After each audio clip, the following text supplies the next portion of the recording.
মানে হ্যাঁ বাড়ির থেকে উড়ে নিছে হ্যাঁ কিছু কথা না শুধু শুধু নিয়ে হ্যাঁ বাড়ির লাল স্কুলের কাছে ইয়ারে মারছে কে? এখানে বিজয় দাস, শেখর দাস, বাপ্পি দাস আর মিহির দাস। আচ্ছা। আরেকজন হচ্ছে কালু দাস। তো এরপরে দিয়ে নিচে ফাটিগত ব্যাপার লইয়ে নিয়ে মারছে এটা শুধু শুধু হেরে নিয়ে মারছে। মানে কিতা কইয়া নিছে বাড়ি থেকে? কিতা কইয়া বলতে হ্যাঁ মাত্র গাড়াত গেছে আমি তো আছি এখন আমি তো কই যাচ্তাম না গাড়াত থেকে কইয়া সালারি করে কইয়া হের নাম কি? এর নাম হচ্ছে দিলীপ বাড়ি? বাড়ি লাগান।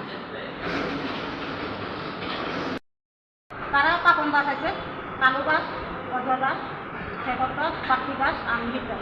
বাড়ি? বাড়ি লাগান। সবার বাড়ি কি লাগান? হ্যাঁ সবার বাড়ি লাগান, পাশের বাড়ির লোক। আচ্ছা। পাশের লোক। কেন এরকম করেছে আপনি কি জানেন?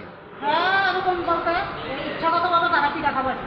তারা লোক কোনো জামালা সৃষ্টি হয়েছে না, সাধারণ হ্যাঁ কিছুদিন আগে তারা বাড়ি গেছিল বিজয় অজয় তারা বাড়ি গেছে কইছে মিটিংয়ে আমার ব্যাপারে কইছে মিটিংয়ে যাইতে।